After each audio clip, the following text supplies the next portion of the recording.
Hello, ನಮಸ್ತೆ ನನ್ನ ಎಲ್ಲ ಪ್ರೀತಿಯ ಮೆಚ್ಚಿನ ಸ್ನೇಹಿತರಿಗೆ.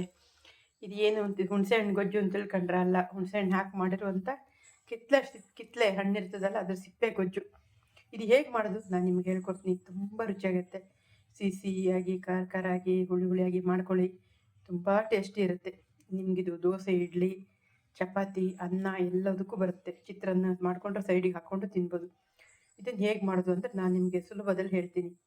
ಕಿತ್ಲೆ ಹಣ್ಣಿನ ಸಿಪ್ಪೆ ತೆಗೆದು ಒಂದು ಮೂರು ಕಿತ್ಲೆ ಹಣ್ಣಿನ ಸಿಪ್ಪೆ ನಾನು ಮಾಡಿದ್ದು ಇವತ್ತು. ದೊಡ್ಡದಿದ್ರೆ 3 ಸಾಕು, ಚಿಕ್ಕದಿದ್ರೆ 2 ಸಾಕು. ಕೆಂಪಾಗ ಇರುತ್ತಲ್ಲ ದೊಡ್ಡ ದೊಡ್ಡ ಕಿತ್ಲೆ ಹಣ್ಣು ಅದು ಬೇಡ. ಮೀಡಿಯಮ್ ಸೈಜ್ ಕಿತ್ಲೆ ಹಣ್ಣು, ಒಳ್ಳೆ ಕಿತ್ಲೆ ಹಣ್ಣು ಇರುತ್ತಲ್ಲ ಅದ್ರ ಸಿಪ್ಪೆ ತಗೊಳ್ಳಿ. ಹಳದಿ ಬಣ್ಣಕ್ಕೆ ತಿರುಗಿದ್ದು ಒಳ್ಳೆ ಆ ಸಿಪ್ಪೆ ತಗೊಂಡು ಸಣ್ಣಕ್ಕೆ ಕಟ್ ಮಾಡಿ ಅದನ್ನು ಒಂದು ಕುದಿಸಿ ಸ್ವಲ್ಪ ಬೇಯುವಂಗೆ ಚೂರು ಉಪ್ಪು ಹಾಕಿ, ಆಮೇಲೆ ಆ ನೀರೆಲ್ಲ ತೆಗೆದುಬಿಡಿ. ಆ ಸಿಪ್ಪೆನ ತಣ್ಣಗೆ ಮಾಡ್ಕೊಂಬಿಡಿ. ನೀರೆಲ್ಲ ತೆಗೆದು ತಣ್ಣಗೆ ಮಾಡ್ಕೊಂಡ್ಮೇಲೆ ಅದನ್ನು ಚೆನ್ನಾಗಿ ಹಿಂಡ್ಕೊಂಡು ಇಟ್ಕೊಳ್ಳಿ. ಒಂದು ಬಾಣಲೆಯಲ್ಲಿ ಸ್ವಲ್ಪ ಉದ್ದಿನಬೇಳೆ, ಕಡಲೆಬೇಳೆ, ಸಾಸಿವೆ ಎಲ್ಲ, ಕರಿಬೇವು ಎಲ್ಲ ಒಗ್ಗರಣೆ ಹಾಕ್ಕೊಳ್ಳಿ. ಅದಕ್ಕೆ ಸ್ವಲ್ಪ ಇಂಗು, ಚೂರು ಅರಿಶಿನ ಪುಡಿ ಎಲ್ಲ ಹಾಕಿ ಒಗ್ಗರಣೆ ಮಾಡಿ, 1-2 ಹಸಿಮೆಣಸಿನ್ಕಾಯಿ ಹಾಕಿ ಅದಕ್ಕೆ ಪರಿಮಳಕ್ಕೆ. ಆಮೇಲೆ ಈ ಹೆಚ್ಚಿದ ಹೋಳಿದೆಯಲ್ಲ ಇದನ್ನು ಹಾಕಿ ಒಂದು 5 ನಿಮಿಷ ಫ್ರೈ ಮಾಡಿ ಚೆನ್ನಾಗಿ.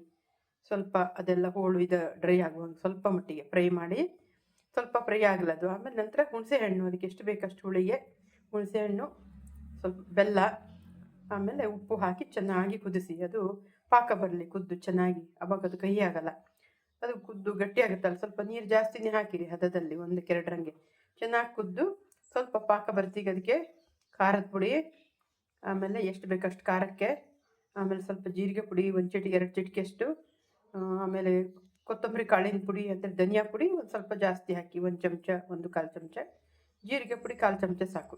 ಅದಷ್ಟು ಹಾಕಿ ಚೆನ್ನಾಗಿ ಕುದಿಸಿ. ಮತ್ತೇನಾದರೂ ನಿಮಗೆ ಖಾರ, ಉಪ್ಪು, ಬೆಲ್ಲ ಕಡಿಮೆ ಆಯ್ತಂದರೆ ಮತ್ತೆ ನೋಡ್ಕೊಂಡು ನೀವು ನಿಮ್ಗೆ ಯಾವ ರೀತಿ ಬೇಕು ಆ ರೀತಿ ಟೇಸ್ಟಿಗೆ ಮಾಡ್ಕೋಬೋದು. ಇವತ್ತಂತೂ ನಾನು ಮಾಡಿದ ಗೊಜ್ಜು, ಕಿತ್ಲೆ ಹುಳಿ ಸಿಪ್ಪೆ ಗೊಜ್ಜು ತುಂಬಾ ಟೇಸ್ಟ್ ಆಗಿದೆ. ನಿಜವಾಗ್ಲೂ ನೀವೆಲ್ಲರೂ ಮಾಡಿ ತಿಂದು ಹೇಳಿ ಹೇಗಿದೆ ಅಂತ. ಗೊತ್ತಾಗಿಲ್ಲ ಅಂದರೆ ತಿಳಿಸ್ತೀನಿ. ಯಾರು ಮಾಡಿಲ್ವೋ, ಯಾರಿಗೆ ಗೊತ್ತಿಲ್ಲೋ ಅವರೆಲ್ಲರೂ ಕಲ್ತ್ಕೊಂಡು ಮಾಡಿ. ಇದೇ ಉದ್ದೇಶದಲ್ಲಿ ನಾನು ಹಾಕ್ತಾ ಇದ್ದೀನಿ. ಏನು ಮಾಡ್ತೀನಿ ಅದನ್ನು ಟೈಮ್ ಆದಾಗ.